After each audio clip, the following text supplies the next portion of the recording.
Vamos a tratar de introducir esto que tiene que ver con la racionalidad de nuestra fe, la racionalidad de nuestra fe.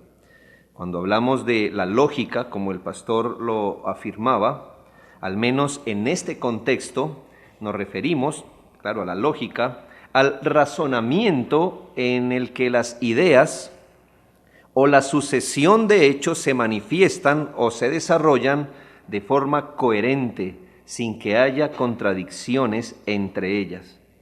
Quizás si repasamos esta definición, nos daremos cuenta que estamos dando por sentado varias cosas, muchos conceptos más. Lo definí como la lógica, como el razonamiento en el que las ideas o la sucesión de hechos se manifiestan o se desarrollan de forma coherente sin que haya contradicción. Como usted se puede dar cuenta, lo principal es que se presupone que hay una base para llamar algo coherente y distinguirlo de lo que no lo es, y de reconocer, o que estamos al menos en capacidad de reconocer cuando hay una contradicción. Así que mi definición de lógica presupone ya muchas cosas que debería ser entre nosotros común razonar de esa forma, sin desconocer las grandes discusiones en el campo filosófico de lo que es la lógica. No es nuestro interés aquí.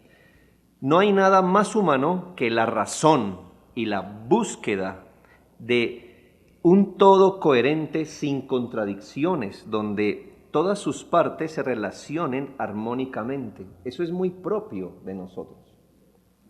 Como dijo un pensador, la lógica fue definida, no inventada, lo que nos dice que el hombre se emplea con el don de su raciocinio en descubrir la lógica que existe en el mundo.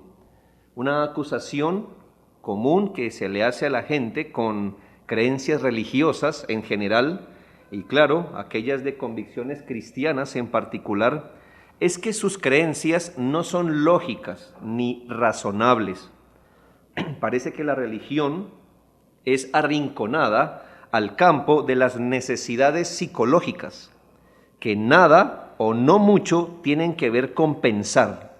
Es decir, la religión es algo que tiene que ver más bien con el afecto que con pensar, con razonar o con la lógica. Es un ejercicio de los afectos para muchos. Mucha gente así percibe entonces la religión como una muleta psicológica, emocional, para compensar y darle sentido a la vida. Pero el ejercicio intelectual sirve para otras cosas fuera de la religión, para entender el mundo, por ejemplo, para entendernos a nosotros mismos, para descubrir y expandirnos como seres humanos. Pero en la religión, el intelecto, la razón, no hay que usarla o no mucho. Por decirlo de alguna manera, el mundo está condicionado a pensar que uno es el hombre religioso y otro es el hombre pensante. Esto me lleva a un planteamiento histórico entre fe y razón. Desde hace siglos se ha planteado una controversia que propone una dicotomía entre fe y razón. Presentado así, sugería que estábamos frente a principios opuestos y antitéticos. El individuo de fe era quien había renunciado o suicidado su razón. Por el contrario, el hombre de razón, el hombre lógico, lo era por haberse desligado de la religión. Hasta, si usted sigue ese curso de pensamiento, llegará obviamente y desemboca a las escuelas racionalistas y ateas que posteriormente se dieron en la historia. Para los amantes de la historia, podrían ver el desarrollo profundo y el clímax de este pensamiento en un grupo de pensadores en el marco de la Ilustración, principalmente en Francia, en el grupo llamado los enciclopedistas franceses. Se acusó a la religión de ser un obstáculo para el progreso intelectual y propuso que el hombre solamente se libera cuando se libra de la hipótesis de Dios y que no se necesita de la idea de Dios para explicar la vida, la naturaleza, la moral y todas las cosas. Esto dio como resultado que el hombre podía concebir el universo sin Dios, concebirse a sí mismo, concebirlo todo sin Dios. Así que las escuelas ateas modernas se pueden entender sobre esta base, es decir, no es nuevo ese razonamiento, pero ya entiende de dónde viene, de contraponer fe y razón. La discusión así se sigue planteando hoy, de manera que quienes se benefician de este planteamiento, porque usted debe saber que alguien se beneficia de contraponer fe y razón, alguien se está lucrando de eso, es lo que quiero que piense. El paso del pensamiento en la historia cambió la manera de concebir al hombre. En la antigüedad, históricamente, se pasó del yo creo, es decir, del hombre religioso, al yo pienso, el hombre racional. Luego, este dio paso al yo siento, el hombre sensual. Y creo que hoy vivimos en la época del yo vivo, el hombre existencial, el hombre que vive, es el hombre que vive. No piensa, no mucho, no razona, pero vive para vivir. Esta es la lucha actual. Ninguno de estos pensamientos ha muerto, siguen vivos, con sus variantes, dando a luz pensamientos nuevos. Ahora, no sabemos si esta dicotomía entre fe y razón, en lugar de plantear una realidad, lo que buscaba era ridiculizar la verdadera religión, porque no hay nada más alejado de la realidad. Nos deberíamos preguntar nosotros, ¿en verdad fe y razón se oponen? Desde ya debemos ser claros que la fe no se opone a la razón. Lo opuesto a la fe es la incredulidad, no es pensar. La fe y la vista se oponen la una a la otra en las Escrituras muchas veces, pero nunca se opone la fe y la razón. Pero como la fe no es antónimo de razón, no es el opuesto de la razón, tampoco la fe es sinónimo de credulidad. En esto debemos ser insistentes. Rechazamos la definición de fe que dio un secularista cuando dijo que la fe puede definirse brevemente como una creencia ilógica en la ocurrencia de lo improbable. Ser crédulo es ser ingenuo, completamente desprovisto de cualquier espíritu crítico, ser sin discernimiento, incluso irracional en lo que cree. Es un gran error suponer que la fe y la razón son incompatibles, tanto que podemos llamar a la verdadera fe una fe razonable. Fe es asentar intelectualmente toda la Escritura o darle crédito a todo lo que dice la palabra de Dios. Nosotros entendemos que la fe es más que asentar intelectualmente el contenido de la Biblia. Lo que quiero resaltar es que está incluido el aspecto intelectual. Entienda esto muy bien. Fe no es sinónimo de asentar intelectualmente, porque entonces tendríamos que afirmar que todo aquel que entiende un principio, una verdad bíblica, tiene fe. No es lo mismo. Pero la fe contiene un elemento intelectual sin la cual entonces la fe no sería fe de ninguna manera. En la verdadera fe existe este elemento intelectual. Así como el conocimiento sin fe es incompleto y peligroso además, la fe puesta sobre el vacío del intelecto, basado sobre los deseos, eso es credulidad. No es nuestro tema aquí, pero de eso sabemos mucho en Latinoamérica, de esa fe que es credulidad, no es fe bíblica, porque no incorpora un elemento intelectual que se asienta sobre la palabra de Dios. En el mejor de los casos, en muchas iglesias, fe es la expresión de los deseos, no es el asentamiento sobre la palabra de Dios. La fe asentada en la palabra de Dios, la fe como esa persuasión del alma, un movimiento de todo el corazón, incluyendo por supuesto el intelecto, esa es la fe real. La fe es dar crédito a la palabra, pero también es fiarse, apoyarse, descansar, recibir a Dios, su palabra, en sus obras y promesas de salvación y vida. No puede haber fe sin una aprehensión de la verdad. La verdadera fe es esencialmente razonable, dice un autor, porque confía en el carácter y las promesas de Dios. A diferencia del hombre natural, el creyente refleja y se basa en estas certidumbres que le da la palabra. Y otro autor, hablando de su opuesto, dice: todo el problema del hombre de poca fe es que no piensa. Y es verdad, la fe no está asentada en los deseos, que es lo que se nos ha enseñado hoy. ¿Cuál es su fe? El contenido de su fe básicamente es lo que usted desea. Y si lo desea con mucha fuerza, entonces es tener más fe.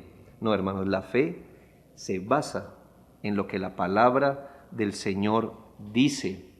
O si no, es una fe levantada en el vacío intelectual o en el desconocimiento de la palabra de Dios, y entonces eso ya no es fe, eso se llama credulidad. Y de eso están llenas muchas congregaciones. Ahora, es cierto que la verdadera religión ha entendido que para tener fe hay que abandonar la razón. Por supuesto que no, esto no es así. El entendimiento confesional de la fe, y voy a hacer referencia obviamente a nuestra confesión de fe de Londres de 1689, donde en el capítulo de la fe dice: por esta fe el cristiano cree que es fidedigno todo lo revelado en la palabra por la autoridad de Dios mismo. Es decir, su fe surge ¿de qué? De considerar la palabra de Dios. La fe entonces no se levanta sobre nuestros deseos o sobre un vacío intelectual, sino la fe cree que es fidedigno todo lo revelado en la palabra por la autoridad de Dios mismo, y también percibe en ella una excelencia superior a todos los demás escritos, etcétera, etcétera. Siempre se ha reconocido el elemento intelectual de la fe. Como le digo, no es el único, porque creemos que la fe incluye el elemento afectivo y volitivo, además del intelectual, pero la fe es un ejercicio que compromete el intelecto. Es un reconocimiento positivo de la verdad. El Catecismo de Heidelberg afirma: ¿cuántas cosas, interesante la pregunta que hace, cuántas cosas debes saber para que gozando de esta consolación puedas vivir y morir dichosamente? ¿Cuántas cosas debes saber? No intuir, no desear, sino cuántas cosas debes saber. Y la respuesta es: la primera, cuán grandes son mis pecados y miserias. La segunda, de qué manera puedo ser librado de ellos. Y la tercera, la gratitud que debo a Dios por su redención. Y otra pregunta del mismo catecismo dice: ¿qué es la verdadera fe? Respuesta: no es solo un seguro conocimiento por el cual considero cierto todo lo que el Señor nos ha revelado en su palabra, sino también una verdadera confianza, etc. Pero, ¿qué nos habla? La fe es que un seguro conocimiento. Entonces, esa falsa antítesis, esa falsa dicotomía entre considerar que la fe y la razón se oponen, de donde haya salido, le voy a decir de donde no salió: del cristianismo verdadero. No salió de allí. De hecho, no surgió de allí. Nuestra fe no es racionalista, pero es racional. Deseo cerrar esta parte señalando un asunto. Es necesario siempre y útil distinguir entre razón, lo que es la facultad que viene incluida en lo que llamamos imagen y semejanza de Dios, lo que es una realidad, la razón. Es necesario distinguir lo que es la racionalidad, que es actuar de acuerdo a la razón, y lo hacemos los seres racionales, hombres, ángeles y Dios. Distinguir el raciocinio, lo que es la facultad de razonar, con lo que es el racionalismo. Cuidado. Una vez una persona me dijo, ¿verdad, pastor, que cuando uno lee la Biblia uno no tiene que usar la razón? Bueno, de hecho estaba usando la razón para hacerme esa pregunta, ¿verdad? Pero pensaba renunciar a ella cuando lee, lo que yo creo que tenía una confusión en sus términos. De hecho, la razón, la racionalidad y el raciocinio son elementos legítimos y necesarios, pero no hay que confundirlo con el racionalismo, que considera la razón como fuente principal y única base de valor del conocimiento humano en general. El racionalismo, tanto su concepto como su práctica, es desproporcionada y es casi el uso idolátrico de la razón. Esta doctrina filosófica, el racionalismo, se basa en la omnipotencia y en la independencia de la razón. Así que debes saber con qué pelear. No pelee con la razón, ni con la racionalidad, eso es propio de los seres morales y racionales, ni con el raciocinio, que es la facultad de razonar, pero el racionalismo, que es la idolatría de la razón, la omnipotencia, la independencia de la razón, es distinto. En un sentido teológico, el racionalismo se involucró obviamente en la teología, y es el sistema que le otorga a la razón el derecho exclusivo de resolver todos los asuntos de la vida religiosa, sea en doctrina, ética, y subordina la revelación de Dios, la palabra de Dios. Así las doctrinas pasan de ser verdades reveladas a verdades de la razón. Es decir, se exalta al hombre, la razón, se desplaza lo que no se pueda ver, comprobar por el método científico, solamente lo que sea entendible y comprobable bajo los estándares de una razón científica, llamémosle así. Se empezó a suprimir en la mente del hombre la idea de Dios, de lo sobrenatural. Le estoy hablando del aspecto religioso. Hay gente, creo, que estudia teología y son a veces agnósticos y otros hasta ateos, pero estudian teología. Y le estoy diciendo cómo llegamos allí. Se suprime en la mente la idea de Dios, porque ¿cómo compruebas a Dios bajo el método, bajo una lupa o bajo un microscopio? ¿Cómo lo haces? Entonces, no lo veo, entonces no lo creo, no es razonable. Bajo esos estándares le quiero decir. Llegas a negar lo sobrenatural, lo espiritual, llegas al campo de las ciencias bíblicas, descuartizas la escritura, las despojas de todo lo sobrenatural y le damos la bienvenida a la crítica bíblica, no el buen estudio bíblico, sino la crítica que ha desembocado en lo que hoy conocemos como la teología liberal. Y de eso hay mucho corriendo por los seminarios hoy. Bajo el argumento de que estamos usando la razón, lo que estamos es endiosando la razón. Ahora, note que lo que estamos viviendo hoy a nivel de cultura y religión, estamos en uno de los ambientes hoy. Yo creo que cada generación ha pensado eso, pero hoy creo que tenemos más pruebas para creer que nosotros estamos viviendo en una de las épocas más anti-intelectuales que la historia de la humanidad haya vivido. Progresivamente hemos venido llegando a esta época donde se alaba el anti-intelectualismo. Hay un eslogan en algunos canales de investigación, es decir, investigation.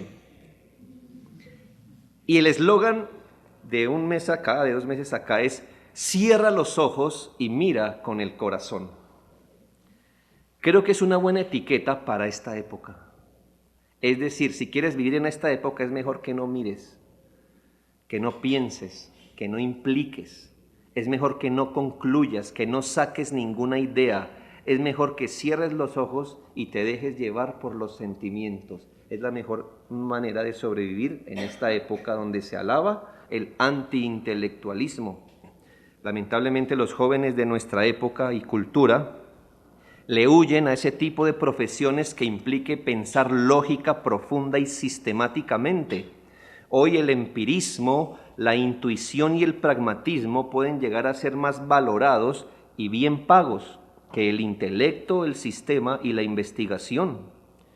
Descarnadamente hoy se les enseña a los profesionales que usted puede equilibrar su falta de conocimiento con una buena presentación de sus ideas.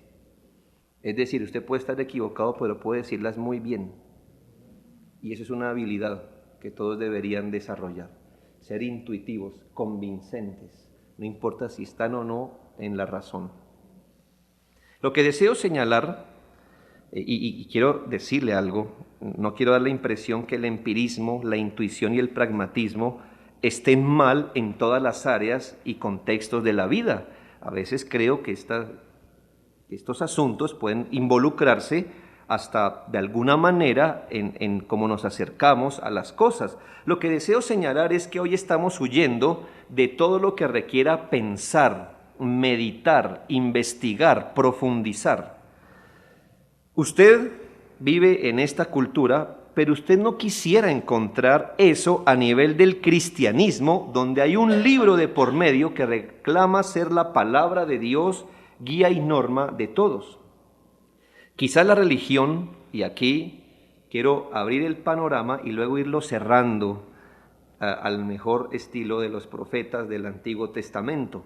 Quizás la religión, y aquí uso la palabra religión en el sentido más genérico que usted pueda pensar, ha dado la impresión de plantear ese antagonismo de fe y razón. Deseo citar literalmente este comentario, me pareció muy iluminador de la religión en general. Dice este hombre: muchos piensan que un accidente de la historia, la imprenta, hizo racional al occidente. Es verdad que la disponibilidad de libros ayudó a diseminar las ideas generadas en el Renacimiento, la Reforma y el siglo de las luces.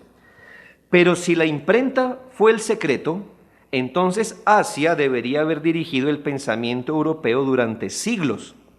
Los chinos habían inventado la imprenta cientos de años antes.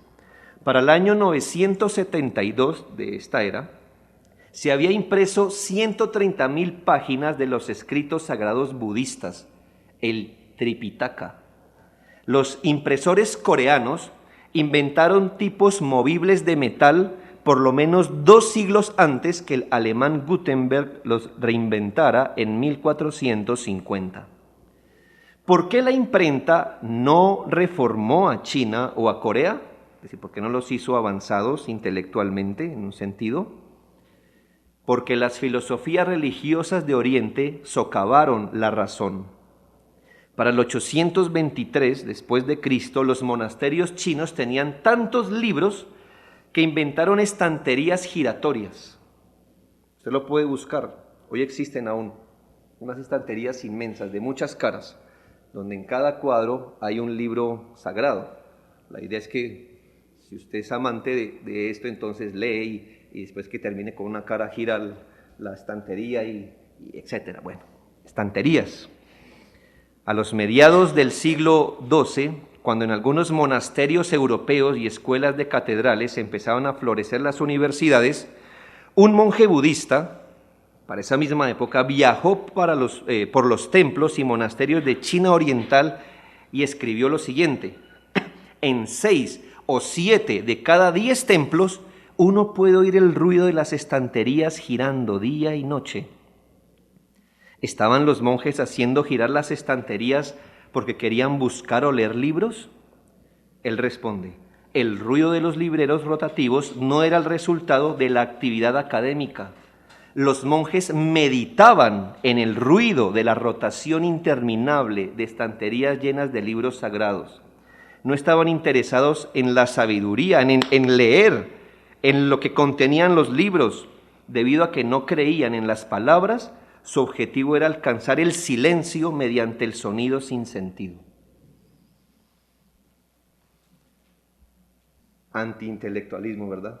Es decir, es el libro, es lo sagrado, lo que me trae la sabiduría. Ahora, acerquemos el panorama un poco más, vayamos cerrando el foco, porque hasta no hace mucho tiempo el catolicismo romano en nuestro país celebraba sus misas en latín. La mayoría de gente, obviamente no sabía el idioma, era completamente ignorante de lo que se hacía, se explicaba o se daba en una misa, pero interesantemente todos eran expertos en el rito.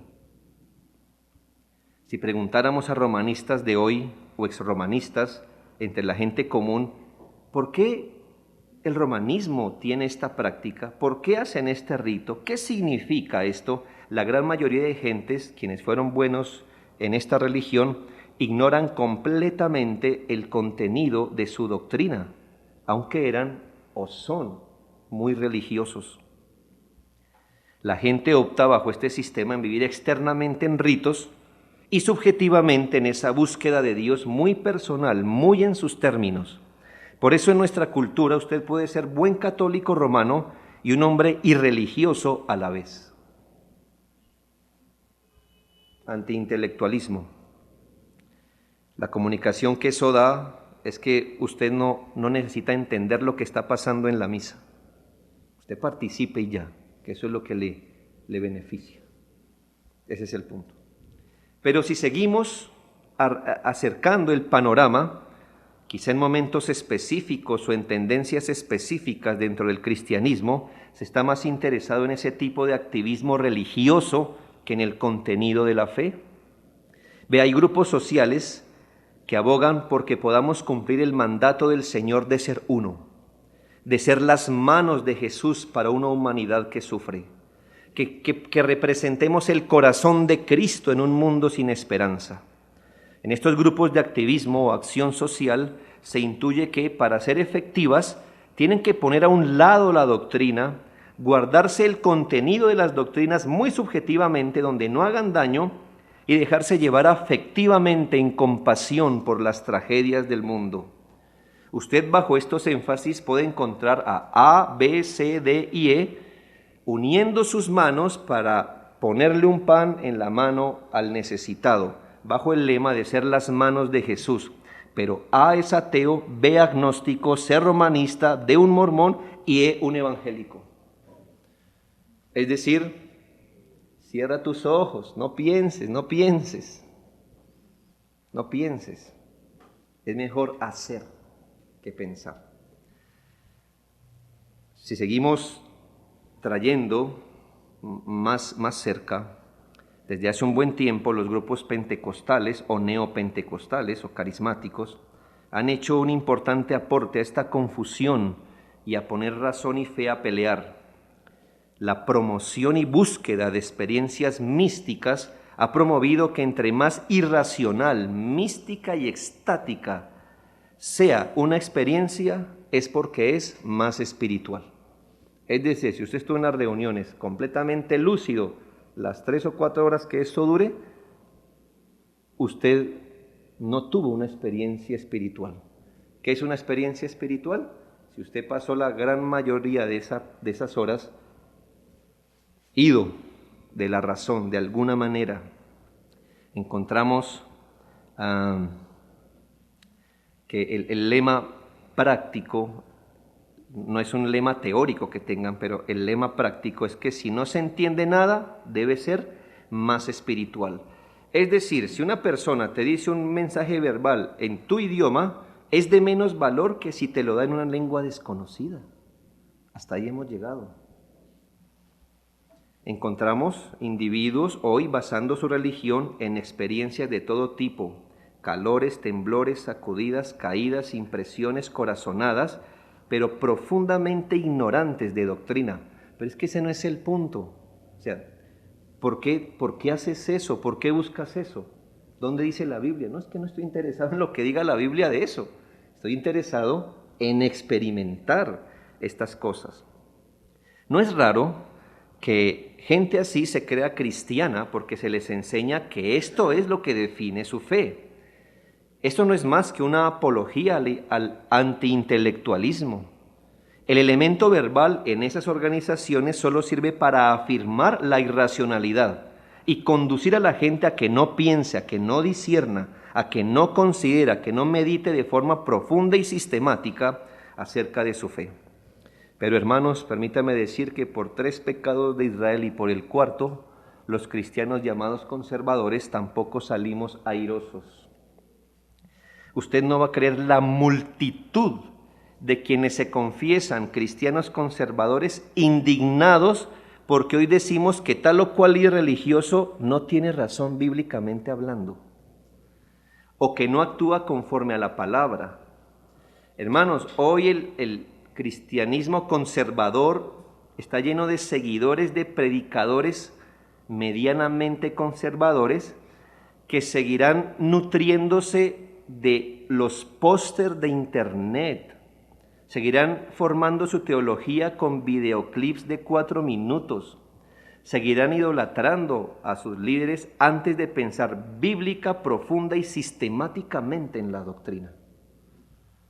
No podrás creer cuántas personas cristianas conservadoras nos recomiendan, regañan a veces, ¿verdad?, que no es para tanto lo que defendemos, que cuál es el problema, que son solo asuntos de doctrina, que al final es el evangelio lo importante, lo demás es secundario, que ese tipo de defensa que hacemos poco bien le hace a un ya débil cristianismo.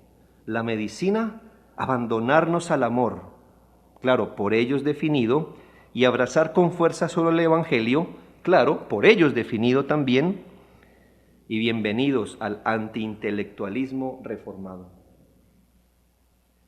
No pienses, no tomes postura, nunca contradigas, jamás. Ese es un pecado hoy. Estoy hablando pecado en término general, no es bíblicamente pecado, pero eso es algo políticamente incorrecto hoy. Estamos aquí diciendo, dese a la tarea de contradecir todo, como honrando su razón. No, pero ya usted entiende. Antes, en algún tiempo, en este país, habían 5 libros reformados. Usted accedía a la reforma por ahí, leyendo las teologías sistemáticas, las confesiones de fe, unos volúmenes gruesos, históricos, fuertes. Usted tenía que tener amor por esto. No, y usted se reforma viendo 3 videos de este y dos videoclips de este y unos pósters de aquel.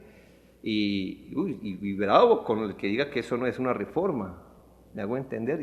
Antiintelectualismo reformado. Bienvenidos a esta época. Hoy la gente no está dispuesta, y entiéndame este comentario, hoy la gente no está tan dispuesta a comprar ese tipo de literatura que haga entender su fe. Están más interesados en tener buenas familias, vivir bien, economía. Yo alabo a Dios por el deseo que todos tenemos de tener buenas familias, vivir bien, dar testimonio de santidad de vida. Eso está bien, hace parte de lo que nosotros entendemos, la soltería, la feminidad, las finanzas, esa parte está bien.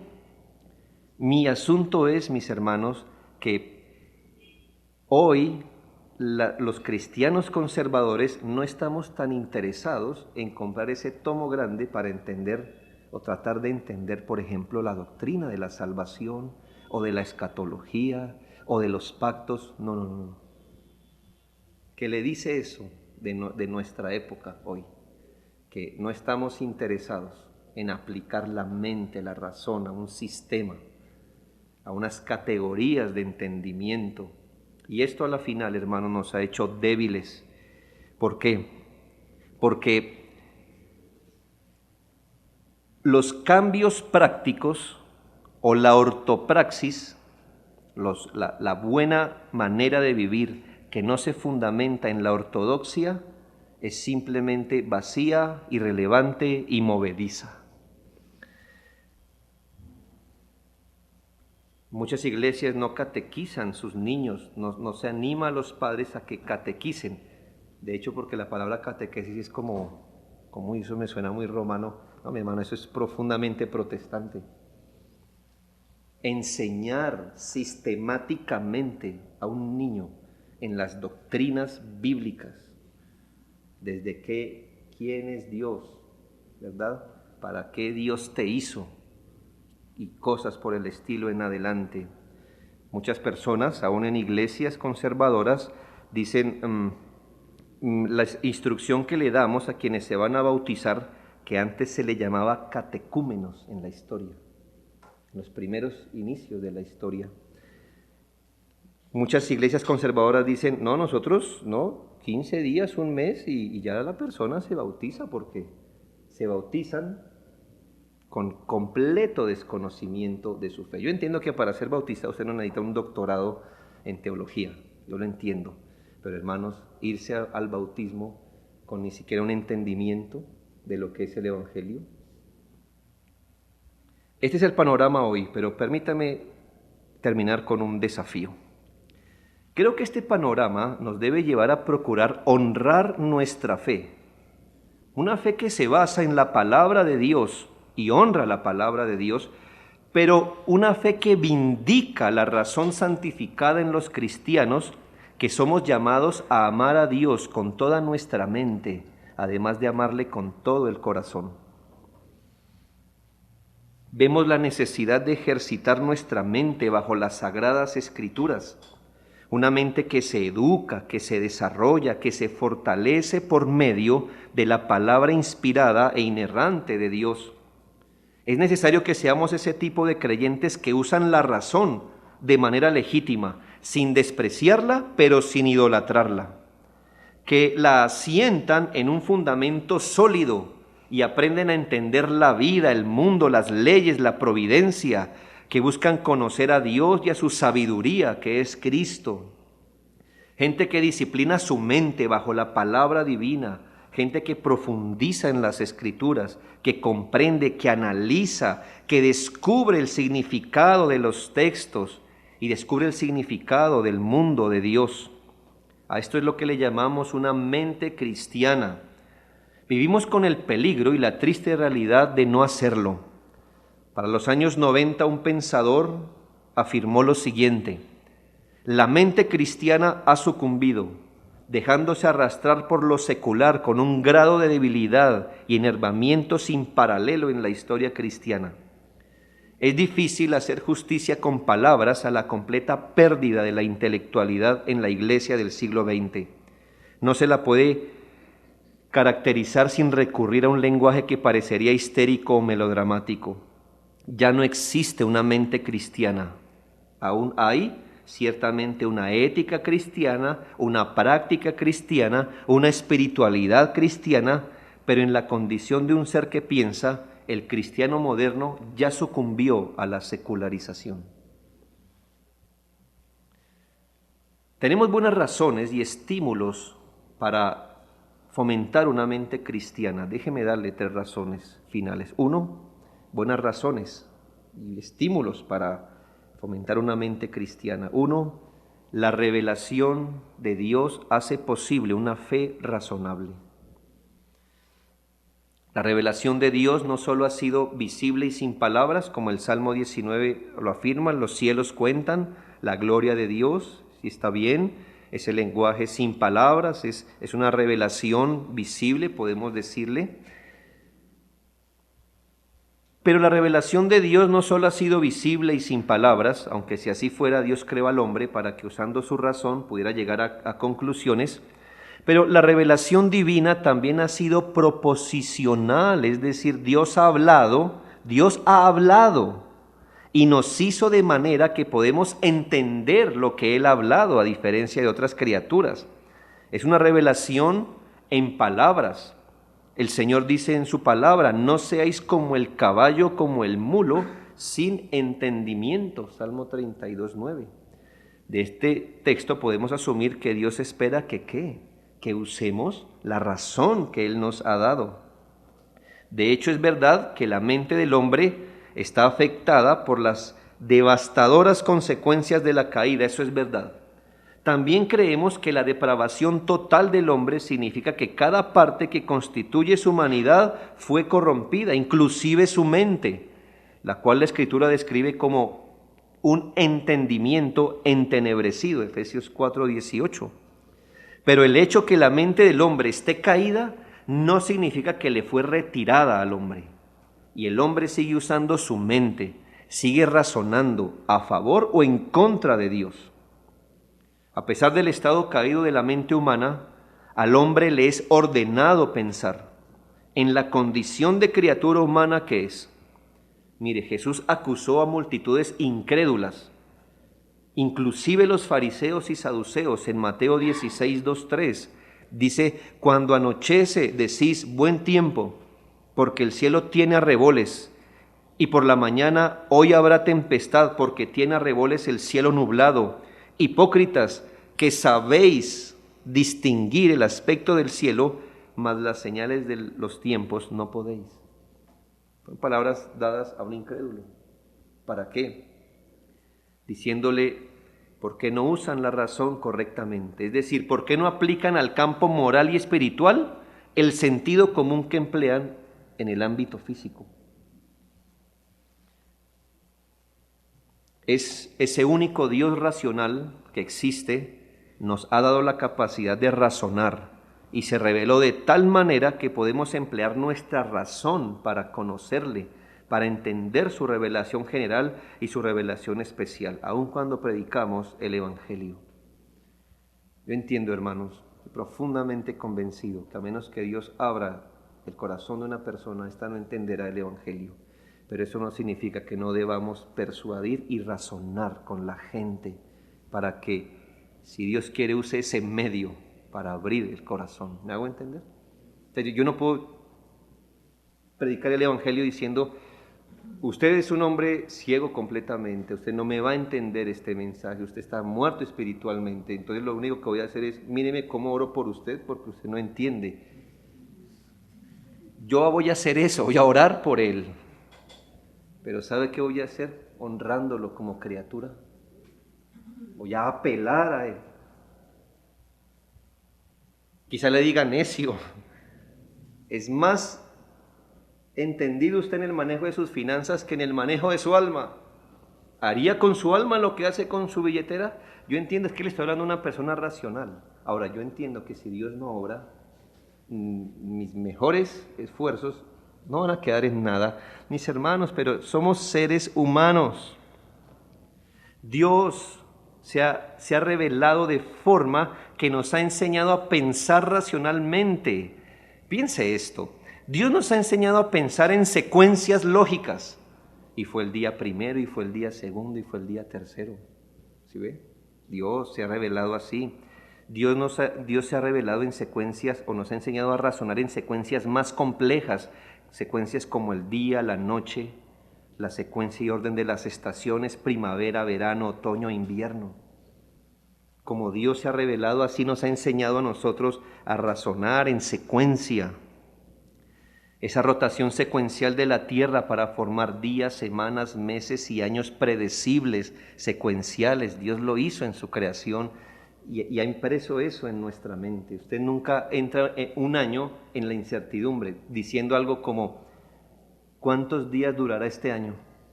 No, ¿verdad que no? Y hoy hemos entendido cómo la tierra rodea al sol en un tiempo específico. Dios se reveló de forma que entendiéramos las secuencias, formando nuestra mente así, secuencial. Dios nos ha enseñado a pensar sistemáticamente en conjuntos, en sistemas, en sistemas. Esta frase: el mar y todo lo que en ello hay. ¿Nota? Ese sistema allí en lo que Dios hizo. La tierra y todo lo que en él hay, el cielo y todo lo que en él hay. Por eso no esperas ver un pez encima de un árbol cantando, porque si lo ves te preguntas: ¿qué hace ahí? ¿Por qué está cantando? ¿No es así? Porque Dios nos enseñó a pensar ¿cómo? De otra manera, de forma racional. Dios nos ha enseñado a pensar en categorías. Escuche esta frase: según su género, según su especie. Por eso tienes que gritar mucho para hacerme creer que un hombre no es un hombre, sino una mujer. ¿Por qué? Viene impreso en nosotros las categorías que Dios puso según su género, según su especie. Dice la Biblia: una es la gloria del sol, otra es la gloria de la luna. ¿Qué decir de su revelación más especial? Tiene categorías simples, Podemos hablar de revelación general y revelación especial. Si ves las categorías, letras ordenadas de cierto modo para producir un mensaje, eso es la Biblia. Mira las categorías más generales donde se desarrolla su revelación. Dios nos enseñó a pensar en creación, caída, redención y consumación. Si quiere mirar los sistemas más profundos de la revelación especial, categorías más específicas, más complejas, como lo es el federalismo, el pacto eterno, el pacto de gracia, los diferentes pactos históricos que iban revelando el pacto de gracia hasta la instauración del nuevo pacto en Cristo. Esto es sistema, este es un sistema complejo. Dios se reveló así, Dios se reveló de esa forma. Dios nos ha enseñado a pensar en términos y secuencias como elección, llamamiento, justificación y glorificación. La misma vida de Cristo nos fue revelada en su preexistencia, encarnación, vida, pasión, muerte, resurrección, reino espiritual, parusia y reino consumado. Y aquí tenemos la respuesta, hermanos. ¿Por qué tan preocupados y meticulosos por la doctrina en vez de amarnos sin ella? La voy a dar la respuesta, porque Dios se reveló. Por eso es importante. Porque si Dios hubiera guardado profundo silencio, entonces nos hubiera dado campo para la especulación. Pero Él habló, Él se reveló, y se reveló de una forma tal que nosotros tenemos la responsabilidad de darnos al entendimiento, o entonces estaríamos siguiendo un Dios de nuestra propia imaginación. Pensar bíblicamente en orden, lógica, secuencia, categoría, sistema, honra la mente y le da sentido a nuestra creación. Mi segundo aliciente para usted es que la Biblia jamás reprende el uso de la mente en la verdadera religión. Antes la exhorta y la asume. La Biblia nunca lo va a regañar, es lo que quiero decirle, por usar la mente. Antes lo va a exhortar si no la usa. El mandamiento más importante, ¿cuál es? Amarás al Señor tu Dios. ¿Hasta dónde? ¿Con todo menos la mente? No, empleando la mente. Según a los Corintios 10, 4 y 5, porque las armas de nuestra milicia no son carnales, sino poderosas en Dios para la destrucción de fortalezas, derribando argumentos y toda altivez que se levanta contra el conocimiento de Dios y llevando cautivo todo pensamiento a la obediencia a Cristo. El Señor no solo está interesado en que seamos creyentes entusiastas, de afectos fuertes, sino que basemos nuestra vida en verdadero conocimiento, porque yo les doy testimonio, dijo Pablo, de que tienen celo de Dios, pero no conforme a conocimiento. Si hay una religión que honra la mente es la cristiana. Un autor dijo, si hay una religión en este mundo que dé relevancia a la enseñanza, esté seguro que tal religión es la de Jesucristo. Dios se reveló por medio de palabras. La revelación es proposicional, presupone una mente que puede entender e interpretar las cosas. Nuestro deber es recibir su mensaje, someternos a ellas por la fe, esforzarnos por comprender y relacionarla con el mundo en que vivimos. Hemos de cuidar, por supuesto, en la idolatría a la razón, pero hermanos, huyamos también del descuido o la superficialidad en la razón. Y por último, las ideas tienen grandes repercusiones y consecuencias. Piense en esto. ¿Qué es el Evangelio? Etimológicamente hablando, ¿qué es el Evangelio? De hecho, es un mensaje, ¿no? Es un buen mensaje. Y el mensaje incluye palabras. Desde ya, el mensaje más básico de la Biblia incluye palabras, incluye un sistema. La historia está repleta de ejemplos de las influencias de las grandes ideas y cómo las ideas realmente tienen consecuencias en la humanidad. Pero si el Evangelio es un mensaje, si nuestra base es un libro, si nos relacionamos por la fe en Jesucristo con un Dios personal y racional, no deberíamos tener la capacidad o pedir la capacidad de profundizar, sistematizar, aplicar, proclamar y defender nuestra fe, que en sí es la mayor ideología del mundo, permítame referirme así. Es que si usted no entiende la Escritura ni el Evangelio, usted no entiende nada o no lo entiende bien. Hoy hay ideologías perversas que están dando forma al mundo mientras el cristiano no deja de jugar a la religión emocional. Si la redención de Jesucristo trae consigo la renovación de la imagen de la imagen divina en el hombre, no está incluida la renovación de la mente, según Colosenses 3:10 y Efesios 4:23. Un hombre espiritual en el que habita el Espíritu Santo y por el que es dirigido, tiene nuevas capacidades en la mente, del que se puede decir que tiene la mente de Cristo. 1 Corintios 2:15 y 16. Reconocemos aquí, por supuesto, que la razón no es suficiente si no está acompañada de la gracia de Dios. Pero hermanos, la fe no desplaza la razón, pero la santifica. Es la fe la que se añade y redime la razón.